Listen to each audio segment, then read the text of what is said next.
So, when coming up with ideas for the first video, there were several ideas that came to my mind, some of which I will cover in the future. However, this one stuck out to me, mainly because I haven't really seen anyone on YouTube talking about it, and seeing as we're pretty much at the 16th anniversary of this, it would seem fitting that someone on here would talk about it.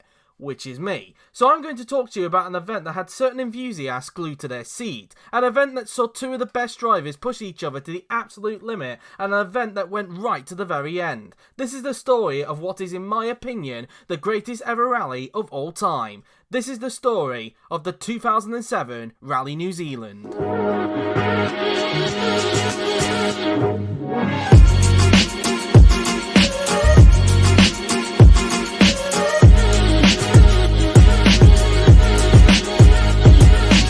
So, the year is 2007. Gordon Brown replaces Tony Blair as the new Prime Minister, the UK is hit with widespread flooding, Manchester United have won their 9th Premier League title, and tensions are flaring at McLaren between Lewis Hamilton and Fernando Alonso. F1 topics will be coming on this channel, I promise. For now at least, we'll be talking about a different series altogether. A series which in my opinion produces the best drivers on the planet, mainly due to their skill and braveness. The series in question being the World Rally Championship, or to put it short, WRC. However, it's safe to say at this point that interest for the series was starting to go downhill, mainly due to the last few years being dominated by one driver, a driver who is personally my favourite rally driver of all time. That driver in question being the one and only Sebastian Loeb. Since his debut part-time in 2001, before going full-time in 2002, Loeb completely tore up the script. Apart from Tommy Mäkinen from 1996 to 1999, it was very rare for a driver to totally dominate the sport for a long period of time.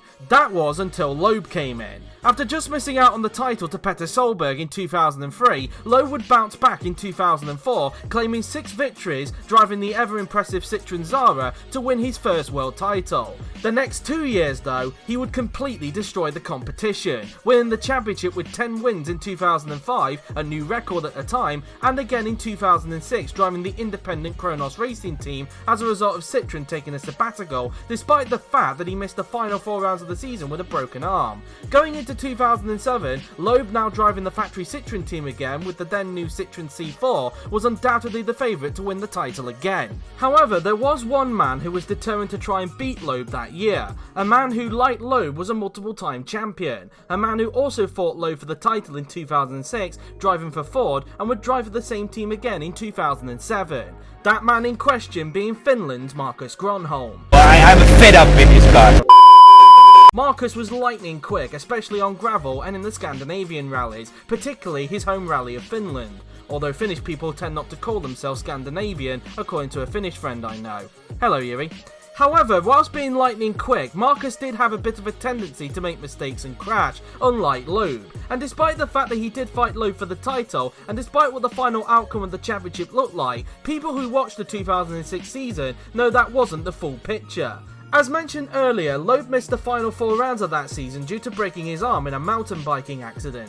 It came at a worse time for him, as he had a strong shot at winning the title at the following rally in Turkey. But with Loeb out for the rest of the season, it meant Gronholm had a strong opportunity to take the title away from him, provided he won 3 of the last 4 rallies and finished on the podium in the other one. And given the car he was in that year, along with Petter Solberg's Subaru going backwards compared to 2005, and the competition around him being, to put it nicely, mid, that should have been easy, right? Well, after he won in Turkey, it looked like it was going to go in that direction. However, on stage 1 of the next rally, which was in Australia, disaster. Marcus ended up going off at a right-hander and ended up rolling down a bank. He ended up being stuck there for a long amount of time, so much so that by the time the car was upright and he got it going again, the championship was pretty much over, and he needed to push hard and hope for a miracle in front in the remaining stages of the rally to get the required 3rd place he needed to keep his title hopes alive. Despite a great recovery, he could only manage 5th, 2 places outside of the podium, meaning Loeb, despite being at home in Geneva recovering from his arm injury, won his 3rd world title. Marcus would win the remaining 2 rallies at New Zealand and Wales to bring the final gap between himself and Loeb in the championship to just 1 point. Had it not been for that mistake at Australia, he would have more than likely won the title. Gronholm knew that if he wanted to beat Loeb in 2007, he would need to find another gear, as he couldn't rely on Seb getting injured once again. The start of the 2007 season was pretty much business as usual, as despite missing the final 4 rounds of 2006, Loeb proved he lost none of his speed as he won his 4th Rally Monte Carlo, taking the C4's first ever victory in the process. However, in the next 2 rallies, both of which were on snow, Gronholm used his experience and knowledge of the surface to beat Loeb to victory in Sweden and then finish second to teammate Mikko Hirvonen in Norway, as Loeb had a disastrous rally to finish down in 14th. Loeb would then bounce back to reclaim the lead in the standings by winning the next 3 rallies in Mexico, Portugal and Argentina. However, he would then crash out in Sardinia in Italy, giving Gronholm the victory, with Marcus then going on to win the following 2 rounds in Greece and his home rally of Finland. Loeb then won in Germany, with Gronholm finishing behind him in second, meaning that going into Rally New Zealand, Gronholm led the championship ahead of Loeb by 8 points. People were starting to think that maybe Loeb could get beaten this season, and people were starting to tune in again. And it was a good job they did, because what they were going to witness next was something truly unbelievable. The 2007 edition of Rally New Zealand was held across 3 days between the 31st of August and the 2nd of September. The rally would consist of 18 stages based around the city of Hamilton, with 5 stages taking place on Friday, 6 stages taking place on Saturday, and the final 7 stages taking place on Sunday. As is tradition with WRC, the stage order for the first day of the rally would be determined by the order of the Drivers' Championship. As Gronholm was leading the standings going into this rally, he would be the first to go on to the Friday stages, which, given the event was on gravel, was normally a bad thing. You see, if you started first in a rally, you would normally act as a road sweeper for all the other drivers. Gronholm would essentially be carving out a line and laying down some grip for the drivers behind, meaning that in normal circumstances, the drivers behind would have an advantage. However, unlike in Formula E with the old group qualifying system they had, at least the drivers acting as a road sweeper would get a chance to claw that time back as a result of WRC not being a one-day event and the fact that the stage order would change during certain points in the rally. However, for whatever reason, it seemed that Marcus didn't read the script, because despite being the road sweeper, Marcus would actually set the fastest time on stage 1 to take the early lead in the rally, with Loeb, who was second on the stage, going 7.2 seconds slower. To make it even more strange, Gronholm's teammate Mikko Hirvonen was slower than both of them, despite being third on the stage. Loeb would lose even more time to Gronholm on the second stage, with Marcus going 7.6 seconds quicker than Seb to bring the gap up to 14.8 seconds before service.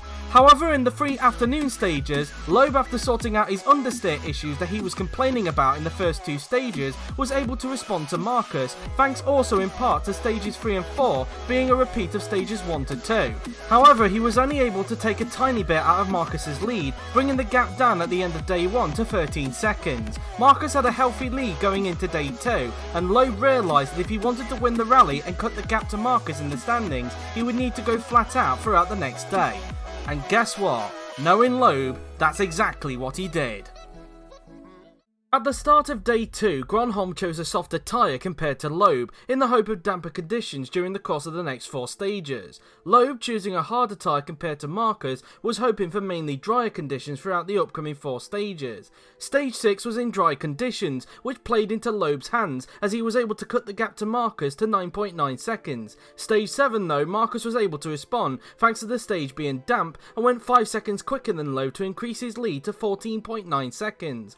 However, on the long 31.6km Franklin stage, the conditions were dry, and Loeb was starting to cook. His softer tyres worked a treat around the very long stage, and it was because of this that he took a massive 11.3 seconds out of Gronholm's lead, bringing the gap down to just 3.6 seconds. Loeb, as he had done many times before, had read the conditions perfectly. In one stage, he went from being over 10 seconds behind to being within striking distance of the thing. That's why he's the GOAT, everyone. Marcus, however, didn't give up, as he did beat Loeb on the short stage 9, but only by 0.4 seconds. With Loeb now 4 seconds behind, Marcus couldn't afford a mistake, otherwise he would give the win to Loeb. After service, Gronholm once again opted for a slightly softer tyre than Loeb for the final 2 stages of day 2, despite the amount of time he was losing on the previous 4 stages. The next stages would both be over 30 kilometers long, and given that Gronholm lost a huge amount of time to Loeb on the previous 30 plus kilometer stage, Marcus would have to hope the conditions were damp on both of them, or hope to reduce the time loss on those 2 stages to Loeb. On stage 10, Loeb, as expected, goes quicker than Gronholm, but surprisingly it's not by a lot, as Marcus only loses 3 attempts to Seb, bringing the gap down to 3.7 seconds. This was good for Marcus, as if he could just keep that up on the final stage of day 2, he would lead going into the final day. At the end of stage 11, Loeb set a time of a 16 minute 59.8. Gronholm just needed to be 3.6 seconds slower than Loeb to keep the lead going into the final day. As Marcus crossed the line, he set a time of 7 minutes 4.8. He was 5 seconds slower than Loeb, meaning as a result, Loeb took the lead for the first time in the rally by 1.7 seconds. After leading for most of the rally, Loeb had turned a disastrous day 1 around to now lead the rally going into the final day. After being the hunted throughout most of the rally, Marcus now had to go into day 3 as the hunter. If he wanted to win, he would have to display the same sort of drive Loeb did on day 2. The fans had witnessed an amazing rally so far, but day 3 was about to exceed everyone's expectations. The start of day 3 was wet, perfect conditions for Gronholm as he immediately took full advantage, beating Loeb on stage 12 by 1.8 seconds to retake the lead by only 0.1 seconds. Loeb, however, wasn't going to take it lying down and immediately responded, retaking the lead over the next 2 stages, beating Gronholm by 0.1 seconds on stage 13 to draw level on him, and then beating him again on stage 14 by 2.9 seconds thanks to a slight error by Marcus. It is at this point that the pair of them were starting to push each other to the absolute limit, using every bit of the stage as possible to gain time on each other. Marcus, clearly seeing red from losing the lead the previous day, immediately goes back on the attack, beating Loeb on stage 15 by 0.6 seconds, and then once again on stage 16, this time by 2.1 seconds. Going into the penultimate stage, the gap was down to just 0.2 seconds. On stage 17, both are once again pushing hard, with Loeb even clipping a bank on a 90-degree junction. Gronholm was the first to complete the stage, setting a time of a 20 minute 32.1. Loeb needed to be just 0.1 seconds slower than Gronholm to still lead going into the final stage. Loeb crossed the line and set a time of 20 minutes 33 seconds. Gronholm retook the lead once again with a gap of just 0.7 seconds going into the final stage. After 17 stages filled with a mixture of dry and wet conditions, and after a grueling fight, only 0.7 seconds covered them. For a rally, this was incredibly rare, as it was set to be, at the time, the closest rally ever to be recorded. It got the rallying fans, both at the rally and behind the TV screen, up on their seat, as no one had a clue who would come out on top. Both had pushed each other so hard that it could have gone either way. Only one more stage was left, and someone had to win it. The final stage would take place for the 3rd time in the rally around the short Mystery Creek Super Special Stage, although the term special stage is a little bit loose in this instance, a bit like the gravel, as it's more of a close-up spectator stage rather than a proper super special stage where 2 cars would be in 2 different leads. But aside from that little detail, the stage was perfectly set for an amazing duel for the win. Gronholm versus Loeb, 2 multiple-time champions, the 2 best rally drivers at the time, going head-to-head for 2 different manufacturers. Loeb needed to win to close the gap to Marcus in the championship, whilst Marcus also needed to win to ensure he had a comfortable lead going into the next 2 rallies, which were expected to favour Loeb given they were on Loeb's favourite surface, tarmac. Given the road order for the afternoon stages, Gronholm was first onto the stage, once again going flat out, leaving nothing on the table, doing everything he can to ensure he kept the lead by the end of the stage. After 3.14 kilometers, Gronholm crossed the line and set a time of a 2 minute 52.9. Marcus had done everything he could, now he just had to wait and see whether he had done enough, as Loeb was next on the stage. Like with Gronholm, Loeb pushed it to the absolute limit, leaving nothing for chance, even going on the ragged edge. Loeb needed to beat Gronholm's time by 0.8 seconds to win the rally. As Loeb crossed the line, the stopwatch stopped counting and it read a time of a 2 minute 52.5. Although he went quicker, it was not enough. Gronholm won the rally by 0.3 seconds. That was all that separated them. An amazing rally that was dominated by 2 amazing drivers at the top of their game. It was so close that even their average speeds across the 18 stages was only separated by 0.002 kilometers an hour. It was a rally that the WRC desperately needed, and one that proved just how good Marcus was, and proved that he could beat Loeb on his day, even by the smallest of margins. Marcus increased his lead to 10 points in the Drivers' Championship, but sadly for him, come season's end, it was not enough, as Loeb would go on to win his 4th world title, as a result of winning the next 2 rallies in Spain and France, with Gronholm finishing 3rd and 2nd respectively, both crashing out in Japan, and then Gronholm crashing out in Ireland, suffering from whiplash, with Loeb winning that rally, to give the Frenchman a 6-point lead going into the finale in Wales. Gronholm would finish second behind teammate Hirvonen, whilst Loeb would finish third to give him the championship by 4 points. Gronholm would go on to retire from rallying at the end of the season, meaning his win in New Zealand would actually turn out to be the Finns' last. But given how amazing the rally was and how close it was between himself and Loeb, I don't think he'd be too disappointed with that being his last win, because what a final win it was. Undoubtedly his best and most certainly satisfying win.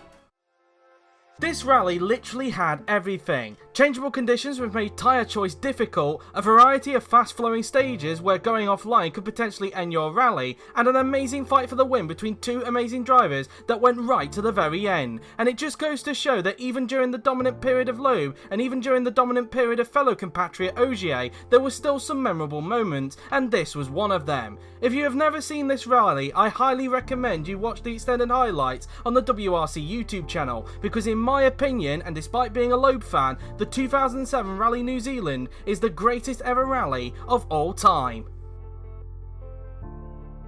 Thanks for watching. Let us know your opinions in the comments below, and let me know any suggestions or any topics you would like to see me cover in the future. Until the next video, take care.